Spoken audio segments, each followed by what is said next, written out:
Hello students, Hindi व्याकरण में आज हम संज्ञा यह व्याकरण विषय के बारे में पढ़ेंगे। संज्ञा को अंग्रेजी में नाउन कहते हैं। किसी व्यक्ति, प्राणी, वस्तु, स्थान अथवा भाव आदि के नाम को संज्ञा कहते हैं।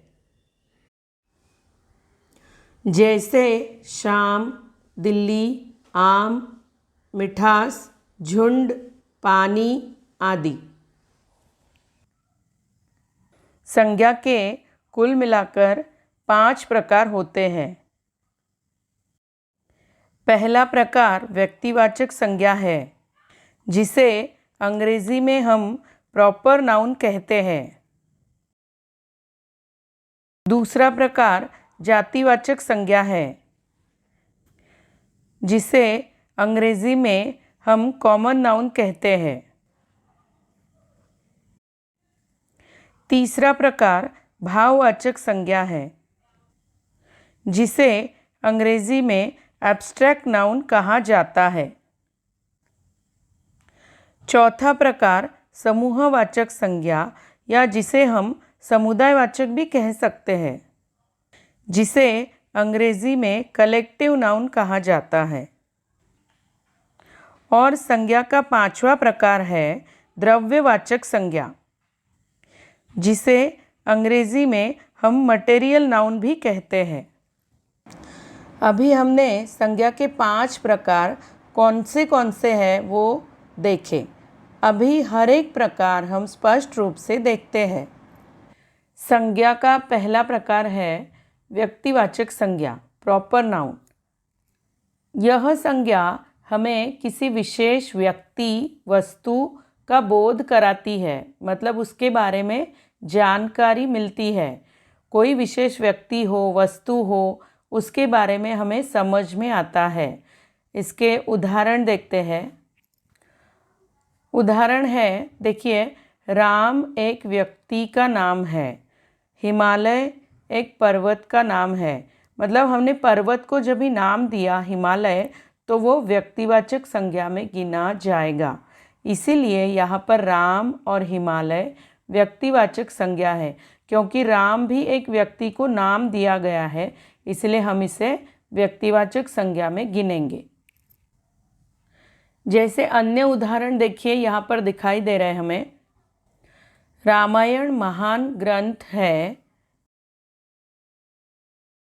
दूसरा, अमित बहुत पढ़ता है।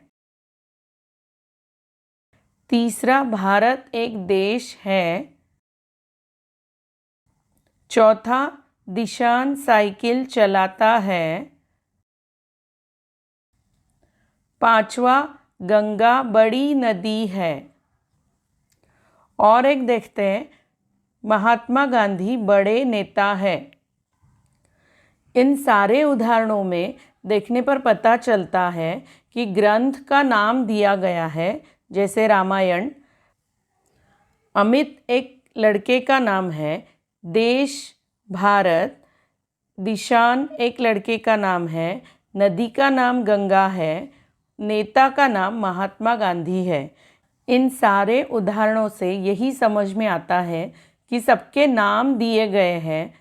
इसीलिए इन सारे उदाहरणों से ये हम समझेंगे कि इनको हम व्यक्तिवाचक संज्ञा में गिनेंगे, जैसे रामायण, अमित, भारत, दिशान, गंगा और महात्मा गांधी।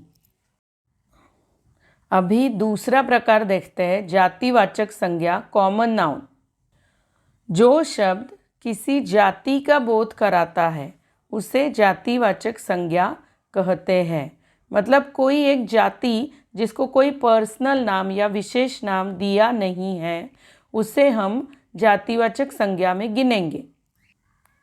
उदाहरण देखिए, लड़की कोई भी लड़की, नदी कोई भी नदी। मतलब अगर हम लड़की कहते हैं तो कोई भी लड़की सामने आएगी, और नदी कहते हैं तो कोई भी नदी सामने हमारे चित्र उभर आएगा। इसीलिए लड़की और नदी जातिवाचक संज्ञा है। अन्य उदाहरण देखिए, पेड़ पर फूल खिले। दादी काम करती है। पंखा चल रहा है। मेज पर पुस्तक है। लड़का खेल रहा है। पेड़ पर फूल खिले हैं। ये एक उदाहरण देखिए, और मेज पर पुस्तक है। इन दो उदाहरणों में पेड़ का कोई नाम नहीं है। फूल, पुस्तक, इसके भी नाम नहीं दिए, मतलब ये जातिवाचक संज्ञा में गिने जाएंगे। आगे देखिए, दादी काम करती है, लड़का खेल रहा है और पंखा चल रहा है।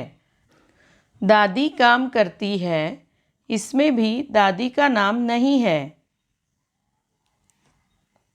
लड़का खेल रहा है और पंखा चल रहा है। लड़के का भी नाम नहीं दिया गया है। पंखे का भी कंपनी का नाम नहीं दिया गया है, मतलब ये सारी संज्ञाएं जातिवाचक संज्ञा में गिनी जाएगी। इसीलिए पेड़, फूल, पुस्तक, मेज़, दादी, लड़का, पंखा ये सारी जातिवाचक संज्ञा में गिनी जाएंगी। अभी संज्ञा का तीसरा प्रकार है भाववाचक संज्ञा, एब्स्ट्रैक्ट नाउन।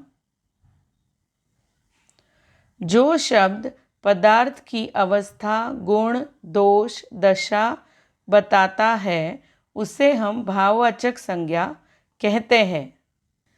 उदाहरण देखिए, बुढ़ापा जीवन की एक अवस्था है। क्रोध एक भाव है, इसीलिए बुढ़ापा, क्रोध भाववाचक संज्ञा में गिने जाएंगे। भाववाचक संज्ञा मतलब हमारे भाव, गुण, दोष, अवस्था ये सारे इसमें हम देख सकते हैं, लेकिन भाववाचक संज्ञा में हम इस संज्ञा को टच नहीं कर सकते, हम महसूस कर सकते हैं। इसमें मैंने एक रूल लिखा है, देखिए, in abstract noun you can touch but you can feel. अन्य उदाहरण देखिए, यहाँ पर उसने दौड़ लगाई। सच्चाई के साथ हमेशा रहो। बुढ़ापा सभी को झेलना पड़ता है। उसकी कुरूपता सभी ने देखी। हमें क्रोध नहीं करना चाहिए। मतलब हम भाववाचक संज्ञा में भावों को देखते हैं, हम महसूस करते हैं।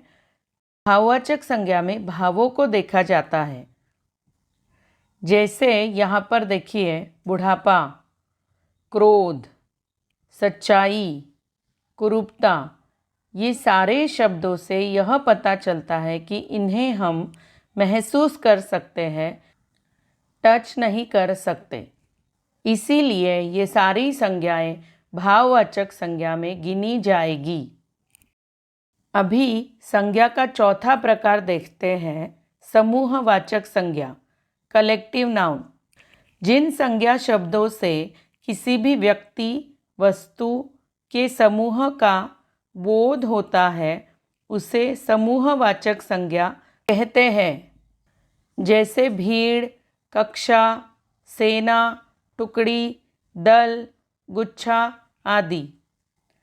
देखिए यहाँ पर भीड़ और कक्षा, अगर ये दोनों शब्द देखें, दोनों संज्ञा हम देखते हैं, तो भीड़ मतलब बहुत सारे लोग एक साथ, कक्षा बहुत सारे छात्र एक साथ। इन दो संज्ञा से समझ में आता है कि समूह का बोध होता है, इसीलिए इसे हम समूहवाचक संज्ञा में गिनेंगे। अभी अन्य उदाहरण देखें। पुस्तकालय में बहुत लोग बैठे थे। प्राणियों का झुंड जंगल में दिखाई दिया। फूलों का गुच्छा सुंदर था। हमारा दल आगे बढ़ गया। देश की सेना बहुत बड़ी है। यहाँ पर समझ में आता है कि पुस्तकालय मतलब बहुत सारे पुस्तकों का संग्रह। प्राणियों का झुंड, झुंड शब्द से यही समझ में आता है कि बहुत सारे प्राणी। फूलों का गुच्छा, गुच्छा शब्द से समझ में आता है कि बहुत सारे फूल। दल मतलब बहुत सारे लोग, लोगों का ग्रुप। और सेना मतलब बहुत सारे सैनिक जिस सेना में रहते हैं। इसीलिए पुस्तकालय, झुंड, गुच्छा, दल, सेना ये सारी संज्ञाएं समूहवाचक में गिनी जाएगी।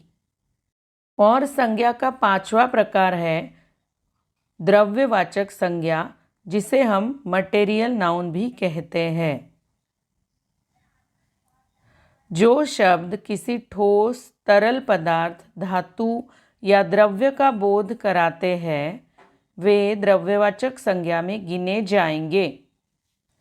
जैसे उदाहरण देखिए, पानी, तेल, कपड़ा, सोना, चांदी और लोहा। उदाहरण देखिए यहाँ पर, दूध में मक्खी गिर गई, सोने के गहने बनवाए। उसने पानी पिया, दाल बहुत मीठी थी। उसने खीर खाई। ये जो उदाहरण मैंने पढ़े उसमें आप देखिए दूध, सोना, पानी, दाल और खीर, ये सारी संज्ञाएं द्रव्यवाचक में हम गिनेंगे। स्टूडेंट्स, दूध, पानी, दाल और खीर, ये जो संज्ञाएं हैं ये सारी तरल पदार्थ में आएगी, मतलब लिक्विड चीज़ें। ये तो द्रव्यवाचक में ही हम गिनेंगे। लेकिन आगे देखिए मैंने क्या लिखा है, अगर किसी भी वस्तु से कुछ बनता है तो वह संज्ञा भी द्रव्यवाचक में गिनी जाएगी। इसका मतलब अभी स्पष्ट करती हूँ। जैसे देखिए, गेहूँ भी द्रव्यवाचक में गिना जाएगा क्योंकि गेहूँ से रोटियां बनती है। चांदी, वो भी द्रव्यवाचक में गिनेंगे क्योंकि उससे गहने बनते हैं। चावल, ये भी द्रव्यवाचक में देखेंगे क्योंकि उससे खीर बनती है। और बहुत सारे प्रकार चावल से बनाए जाते हैं। और दूसरे उदाहरण में भी हमने देखा कि सोना, उससे भी गहने बनते हैं। मतलब किसी वस्तु से कुछ बनता है तो वह संज्ञा भी द्रव्यवाचक में गिनी जाएगी। इसीलिए गेहूँ, चांदी, चावल, सोना, ये सारी संज्ञाएं हम द्रव्यवाचक में गिनेंगे। सो स्टूडेंट्स, आज संज्ञा के 5 प्रकार मैंने आपको डिटेल में स्पष्ट करके बताए। जल्द ही मेरा अगला वीडियो और एक हिंदी व्याकरण के विषय पर आएगा। मेरा ये वीडियो आप लाइक और शेयर कीजिए और मेरे चैनल को सब्सक्राइब कीजिए।